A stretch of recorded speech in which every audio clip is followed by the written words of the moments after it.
निश्चित भाव ये दिनटी गोटे स्मरणीय दिन ये जो घटना घटी जाइए गत दिन से दिनटी मन पकड़ापी ए दिवस पालन कर से दिन जो अगस्ट 14, 1947 मसीहार कथा जदि आम देखा निश्चित भाव से राति अधिया जो प्रकार डिसीजन नहीं एवं जो भारत पाकिस्तान अलग अलग होता सेते बेलर जो कथा को एवं भी देहरे सिंहरण सृष्टि हुए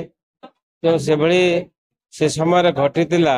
से दिनटा को मन रखापी ए दिवस को आम भारतीय जनता पार्टी तरफ पालन करूँ। निश्चित भाव आज देखु आपण मैंने जे देशर प्रधानमंत्री नरेंद्र मोदी नेतृत्व रे आज भारत दुई पाद आगू जाइए जेते काश्मीर रे दो निशान दो विधान ये चली ताको आज समाप्त करिसेंती एवं काश्मीर को आम देश सहित गोटे संवैधानिक दायित्व देइछंती एवं से